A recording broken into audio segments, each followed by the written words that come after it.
You know, I get approached by quite a bit of people saying, hey, do you want to review my stuff? A lot of bands that are just getting their start, a lot of bands that are just getting their feet wet. I will always take a listen to anybody's new material. And sometimes I'll even review them, like I'm doing here, because there's just a spark that I can see within them that I know that, or at least I hope, that they're going to be taking places. And that's what we have right here, so let's dive into it. What is it I see in you that makes me question what God has? Erased by Axios. So Axios had approached me earlier this year saying that they had just released their first LP and they wanted me to have a listen to it. And I did. And I thoroughly enjoyed these guys. They are a pretty modern progressive metal band. You can definitely hear the influences, the Dream Theater, the Haken, and in some ways the influences are worn on the sleeve, but I like the fact that they're still trying new things, and there's quite a number of moments on this album that I really enjoyed and that really stood out for me. And the first one that I really have to call out is near the end of the album, which is Haunted. What I love is the utilization of a very meaty effect on the guitar work. The guitar work found on this is just, it's very well done, and I keep coming back to this time and time again.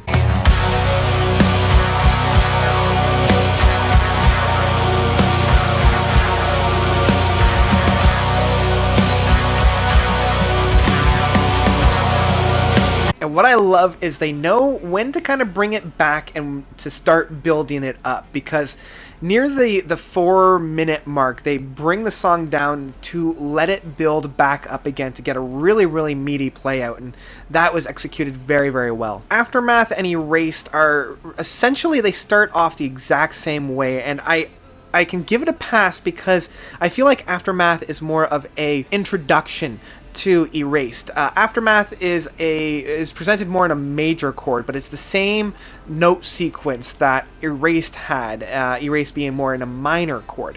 But it was a little bit jarring to kind of hear what was going on, but I will give it a pass because it flowed perfectly into one another, and as I said, Aftermath does feel like it's more of a introduction to the overall song. And this same kind of note sequence can be heard in One's Lament. Again, it's the same few note sequence, but because Lament is the opener of the album, I can, again, give it a pass, and it feels more of a variation of a theme than straight up ripping themselves off without having too much wiggle room. And it's interesting to listen to Pyramid because it does have a little bit of the new metal approach. Like, it does borrow the techniques that we had from like the late 90s, early 2000s within bands like, say, Papa Roach or Alien Ant Farm, or trying to think of some other new metal bands like even Disturbed or something along those lines. But it's interesting to have that found here without being too tacky, without being too cringeworthy.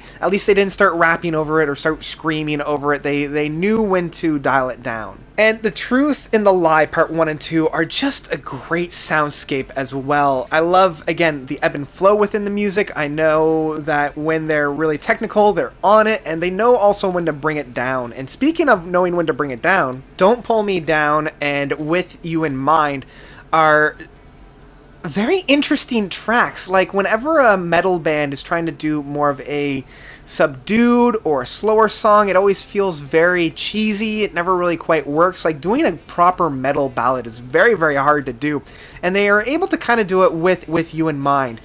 Now, it still has a little bit of the cringe. They still need to polish it off a little bit. And Don't Pull Me Down does feel very much like an Angels and Airways or a little bit of a Coldplay. Like, I see if they wanted to get in a very commercial style, they could probably go into the Don't Pull Me Down direction and try to edge their way onto the radio. But luckily, it's just kind of a blip on the radar as opposed to being the whole overall sound that the album has.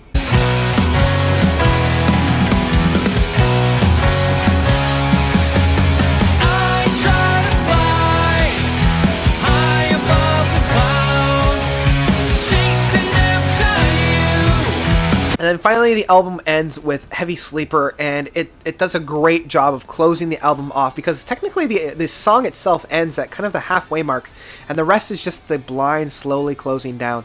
And it's good that they didn't just end it, because with having that time to kind of digest, it allows you to rethink about a lot of the tracks that had come before it, which allows us to enjoy the play out, and it was a very smart move for such a young band to do.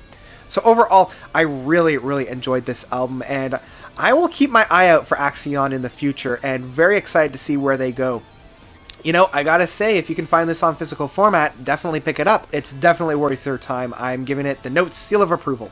So, that's it from me about Erased by Axios. What did you guys think? Definitely give it a listen and let me know of your own thoughts about the album by commenting down below.